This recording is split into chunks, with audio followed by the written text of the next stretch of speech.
విషయంలో కానీ రైల్వేల అభివృద్ధి విషయంలో కానీ మౌలిక వసతుల కల్పనలో కానీ భారతీయ జనతా పార్టీ నేతృత్వంలోని మరి బీజేపీ ప్రభుత్వము శ్రీ నరేంద్ర మోడీ గారి నాయకత్వంలో ఏ రకంగా అంకిత భావంతో పనిచేస్తుందో మనం చూస్తూ ఉన్నాం. స్వాతంత్రం వచ్చిన తర్వాత నరేంద్ర మోడీ గారు ప్రధానమంత్రి అయ్యేంత వరకు కూడా మన తెలంగాణ రాష్ట్రంలో 2500 కిలోమీటర్ల జాతీయ రహదారులు ఉండేది. కానీ ఈరోజు గత 8.5 సంవత్సరాలుగా నరేంద్ర మోడీ గారు ప్రధానమంత్రి అయిన 9 సంవత్సరాల్లో మరో 2500 మంది నూతన రహదారులను మరి నరేంద్ర మోడీ గారు తెలంగాణ ప్రజలకు ఇవ్వడం జరిగింది. तेलंगाना में जो 33 डिस्ट्रिक्ट्स है, अभी अभी नया डिस्ट्रिक्ट 33 बनाया पूरा.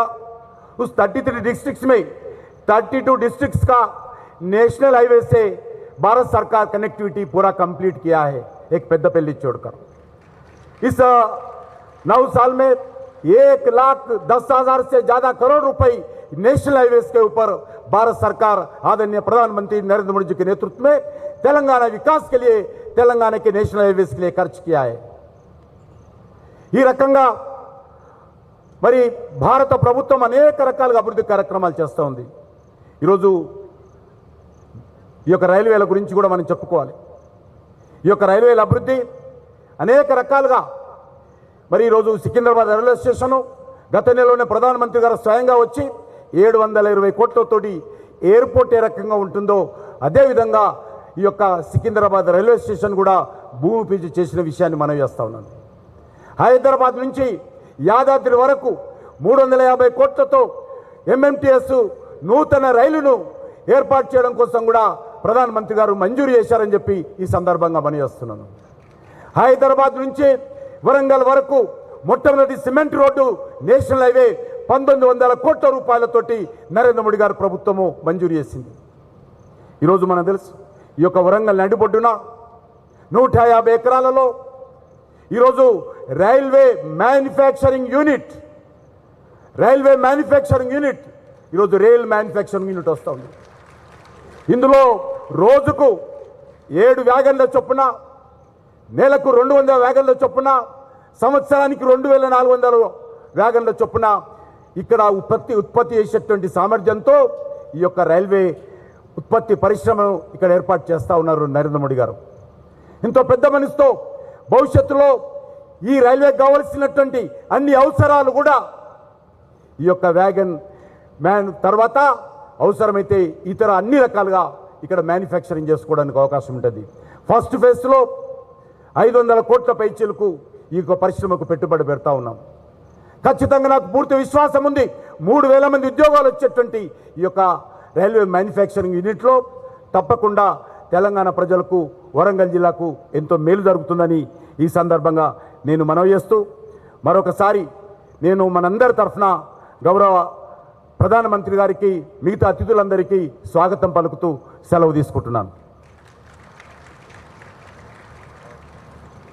Thank you, sir. Thank you very much. I now request Shri Nitin Gadkari ji, Minister for Road Transport and Highways, Government of India, to address the gathering.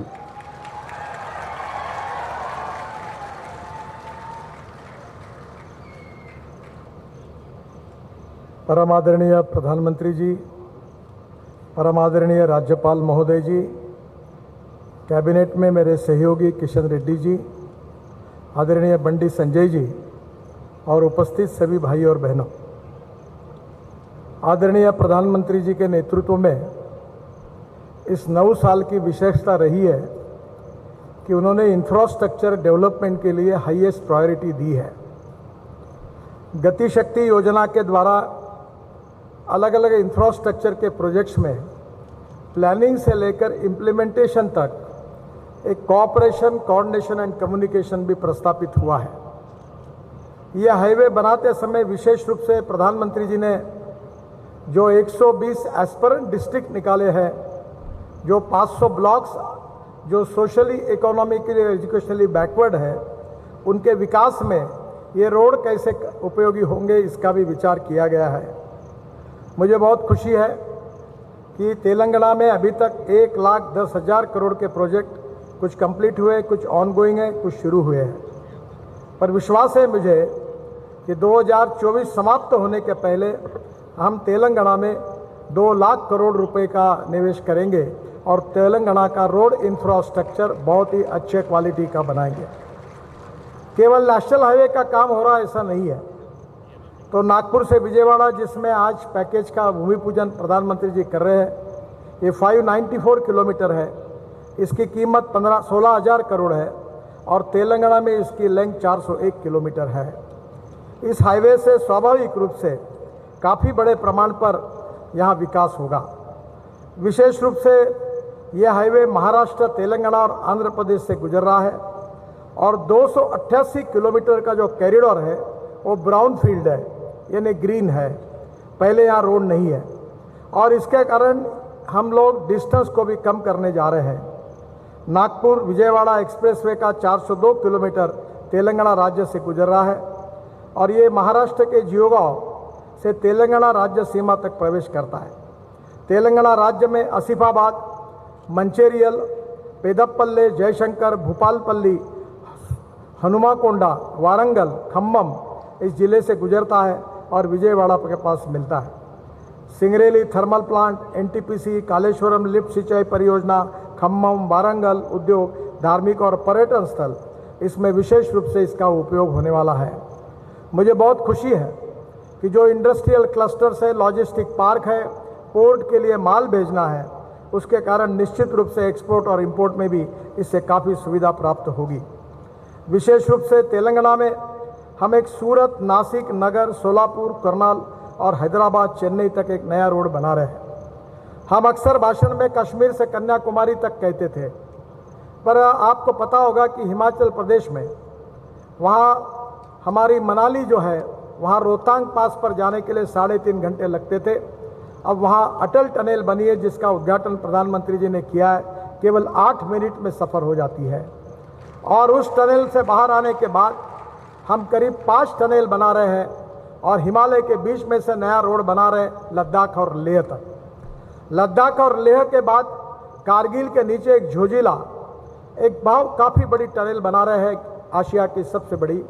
और मुझे खुशी है कि इस टनल में एस्टिमेट कॉस्ट से 5,000 करोड़ कम हुए, उसकी बचत करने का काम हमारे विभाग ने किया है।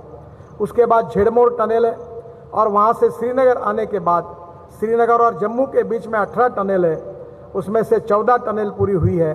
और उसी कटरा के पहले दिल्ली कटरा एक्सप्रेस हाईवे को लगकर हम दिल्ली आएंगे और दिल्ली से दिल्ली मुंबई हाईवे को लगकर हम सूरत तक आएंगे। और सूरत से एक नया रोड बना रहे हैं, सूरत से नासिक, नासिक से अहमदनगर, अहमदनगर से सोलापुर, सोलापुर से करनूल और करनूल से हैदराबाद, करनूल से विजयवाड़ा, करनूल से चेन्नई, करनूल से कन्याकुमारी, त्रिवेंद्रम और उसके साथ साथ कोचीन तक हम पूरे दक्षिण को जोड़ने वाले हैं। यानी एक प्रकार से मनाली से शुरू करके कश्मीर से लेकर कन्याकुमारी तक आदरणीय मोदी जी के नेतृत्व में हाईवे होगा, जिसके कारण दिल्ली से चेन्नई का डिस्टेंस 320 किलोमीटर कम होगा, लॉजिस्टिक कॉस्ट कम होगी, टूरिज्म बढ़ेगा। हैदराबाद से विशाखापट्टनम 221 किलोमीटर 7,000 करोड़ का रोड हम बना रहे, जो तेलंगाना में 164 किलोमीटर है। इंदौर से हैदराबाद ये नया एक्सप्रेस हाईवे बना रहे ग्रीनफील्ड, वो 787 किलोमीटर है, 18,000 करोड़ का। और उसके साथ साथ हैदराबाद रायपुर ये 325 किलोमीटर 14,000 करोड़ का है। मुझे खुशी है कि ये पूरे हाईवे करीब 1 लाख करोड़ के हैं। इसकी लेंथ 843 किलोमीटर है और तेलंगाना में इसकी कॉस्ट 30,000 करोड़ है। मुझे विश्वास है कि हाईवे नेटवर्क खड़ा होने से उद्योग व्यापार को बढ़त मिलेगी। मैं अक्सर American president John F Kennedy ji के प्रसिद्ध वाक्य को दोहराते रहता हूँ। उन्होंने कहा था कि American roads are not good because America is rich, but America is rich because American roads are good.